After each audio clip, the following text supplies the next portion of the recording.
നിങ്ങൾക്ക് എല്ലാവർക്കും അറിയായിരിക്കും ടോട്ടോച്ച എന്ന് പറഞ്ഞിട്ടുള്ളൊരു ബുക്ക്, ജനാലക്കരികിലെ വികൃതിക്കുട്ടി. ഈ ഒരു ബുക്ക് ആക്ച്വലി എനിക്കൊരു ഗിഫ്റ്റ് കിട്ടിയാണ്.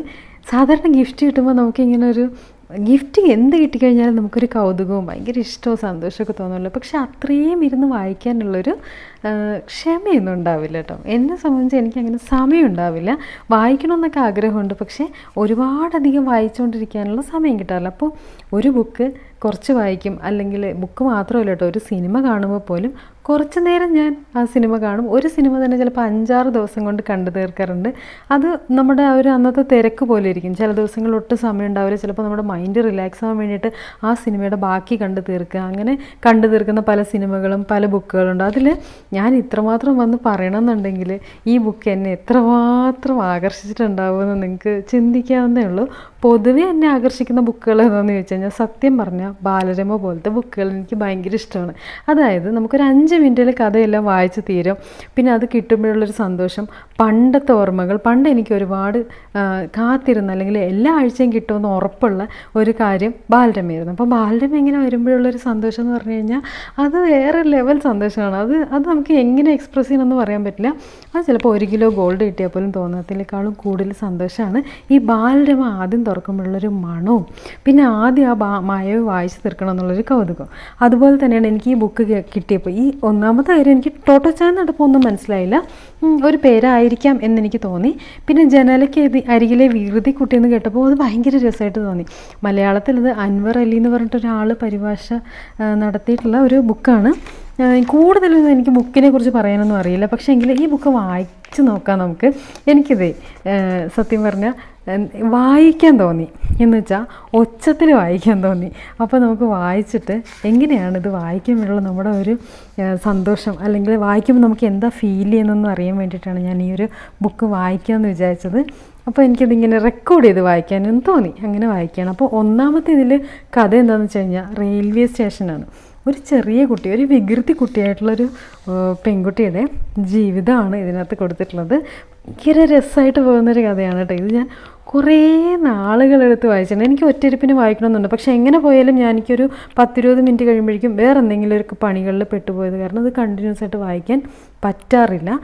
അപ്പോൾ ഞാൻ ഈ ബുക്ക് നമുക്കിവിടെ വായിച്ചു തുടങ്ങാം. എനിക്കിങ്ങനെ വായിക്കാം. ഞാനിതിപ്പോൾ 2ാമത്തെ തവണ വായിക്കുകയാണ്. എനിക്ക് ഒരു തവണ വായിച്ചപ്പോൾ ഇത് എനിക്ക് ആരോടെങ്കിലും പറയണം എന്ന് നമുക്കിങ്ങനെ തോന്നില്ല, അതുപോലെ ഫീലുള്ളൊരു ബുക്കാണ്.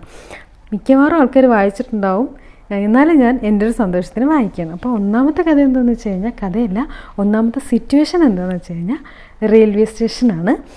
ഒന്നാമത്തെ സിറ്റുവേഷൻ റെയിൽവേ സ്റ്റേഷൻ. ഒയ്മാജി ട്രെയിൻ ജിയുഗോഗ സ്റ്റേഷനിൽ വന്നു നിന്നു. ടോട്ടോച്ചാൻ അമ്മയുടെ വിരൽ തോന്നി ഗേറ്റിലൂടെ പുറത്തു കടന്നു. ആദ്യമായാണ് അവൾ തീവണ്ടിയിൽ യാത്ര ചെയ്യുന്നത്. ഒരു അമൂല്യ വസ്തു പോലെ കയ്യിൽ മുറുക്കി പിടിച്ചിരുന്ന ടിക്കറ്റ് ഉപേക്ഷിക്കാനുള്ള വൈമനസ്യത്തോടെ അവൾ ഗേറ്റിൽ നിന്ന് ടിക്കറ്റ് കളക്ടറോട് ചോദിച്ചു, ഏയ് ഇത് ഞാനെടുത്തോട്ടെ? പറ്റില്ല, ടിക്കറ്റ് കയ്യിൽ വാങ്ങിക്കൊണ്ട് അയാൾ പറഞ്ഞു. ഹോ, ഇതത്രയും നിങ്ങളുടേതാണോ? ടിക്കറ്റ് നിറഞ്ഞ പെട്ടിയിലേക്ക് മിഴിച്ചു നോക്കിക്കൊണ്ട് അയാൾ ചോദിച്ചു. അല്ലല്ല, ഇതൊക്കെ റെയിൽവേ സ്റ്റേഷൻ്റെ വകയാ. പുറത്തേക്ക് പോകുന്നവരിൽ നിന്ന് അയാൾ ടിക്കറ്റ് ശേഖരിച്ചു കൊണ്ടിരുന്നു.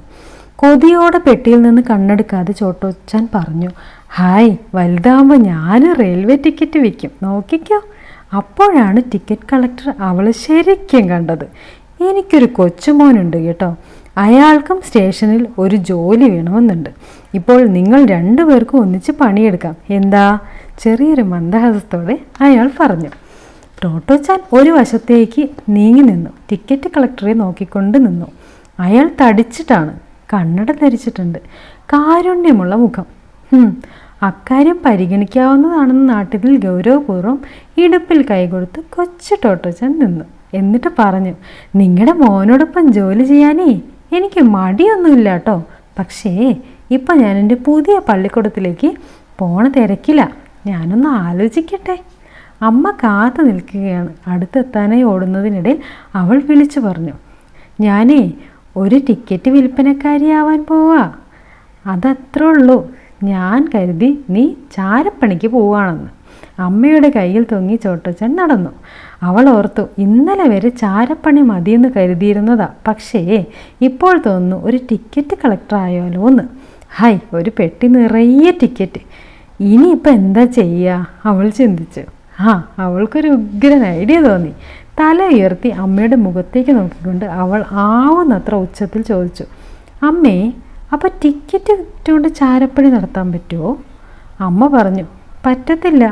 ചെറിയ പൂക്കളുള്ള രോമത്തൊപ്പിക്ക് കീഴെ അവരുടെ മനോഹരമായ മുഖം കടുത്തിരുന്നു. പുതിയ സ്കൂളിൽ മകളെ ഏറ്റെടുക്കാൻ ഇരുന്നാലോ? അവർ വിഷാദത്തിലാണ്. തനിയെ പെറുപെറുത്തുകൊണ്ട് റോഡിലൂടെ തുള്ളിച്ചാടി നടക്കുകയാണ് കൊച്ചു ടോട്ടോ. അവർ ആർദ്രതയോടെ അവളെ നോക്കി. അമ്മ വിഷാദിച്ചിരിക്കുകയാണെന്ന് അവൾക്ക് അറിയില്ല.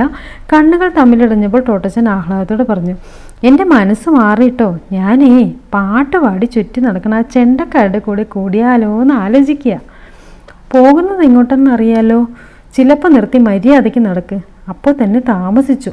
ഹെഡ് മാസ്റ്റർ നമുക്ക് വേണ്ടി കാക്കില്ല. അവരുടെ ശബ്ദത്തിൽ നിരാശയുടെ സ്പർശമുണ്ടായിരുന്നു.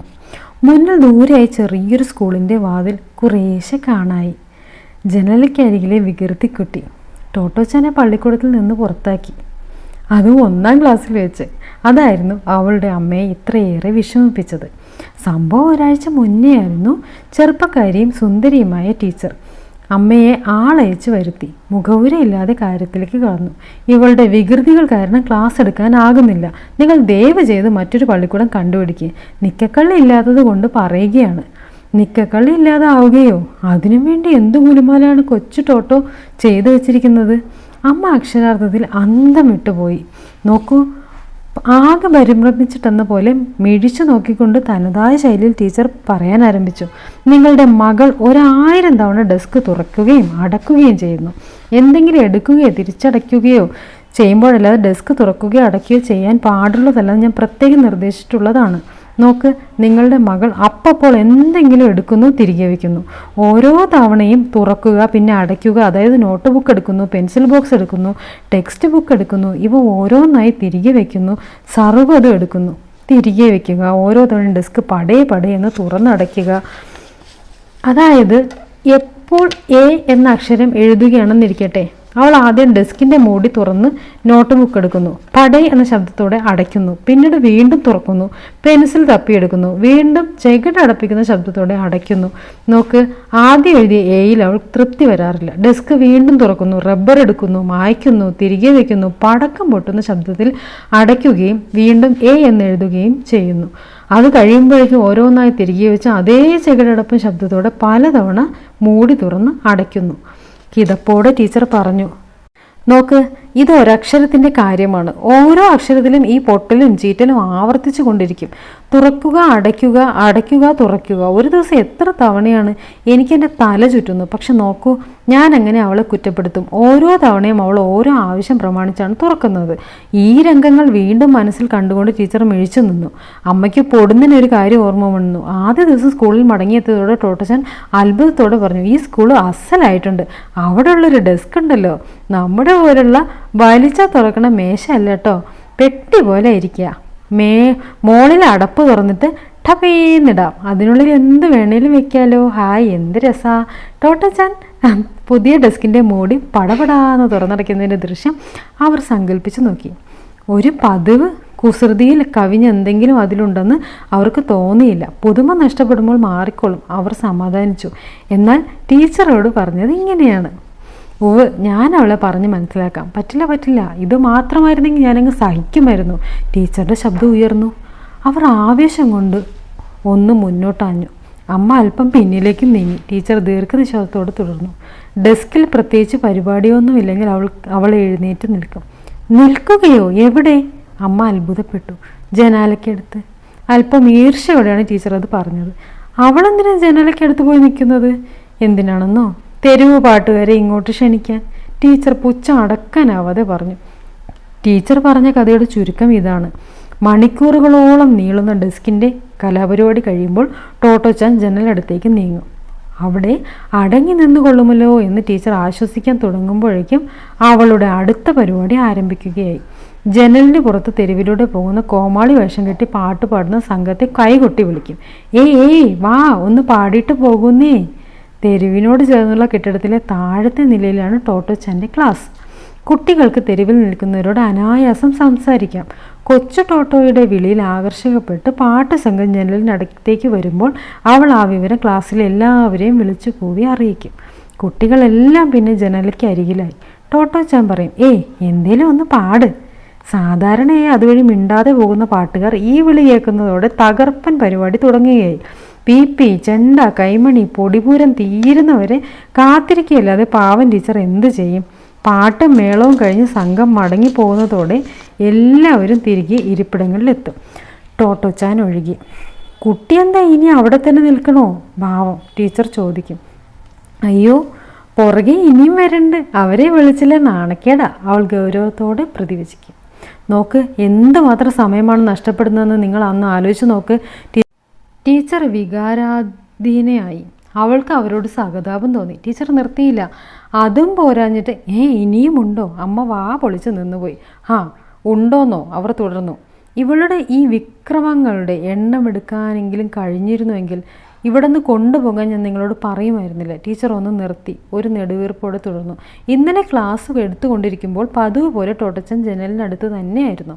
അവൾ ആ തെരുവ് പാട്ടുകാരെ കാത്തു നിൽക്കുകയാണെന്ന് ഞാൻ വിചാരിച്ചുള്ളൂ. പെട്ടെന്ന് അവൾ പുറത്ത് ആരോടോ വിളിച്ചു ചോദിക്കുക, ഓയ് എന്തെടുക്കുക അവിടെ?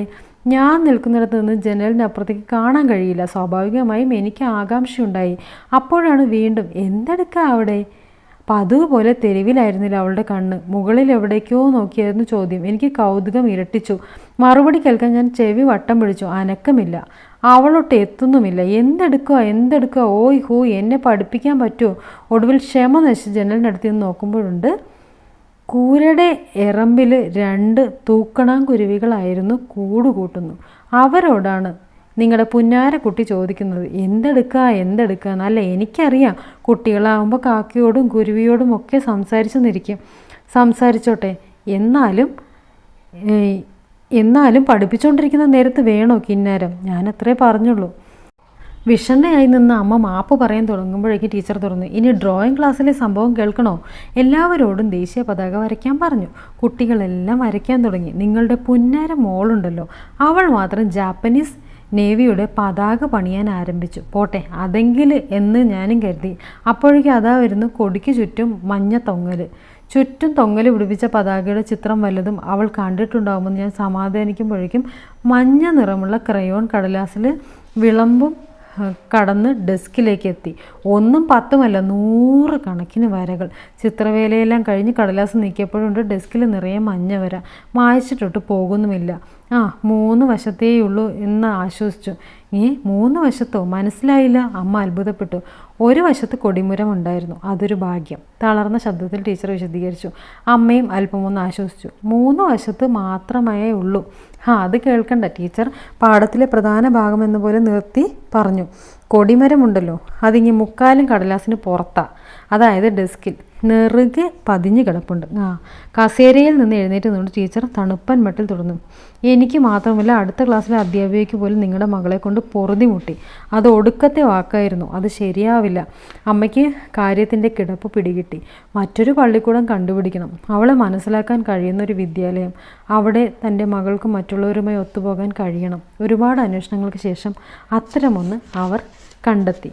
അവിടേക്കാണ് അവളും അമ്മയും പോകുന്നത്. അവളെ പുറത്താക്കിയത് എന്താണെന്ന് അമ്മ ടോട്ടോച്ചാനോട് പറഞ്ഞില്ല.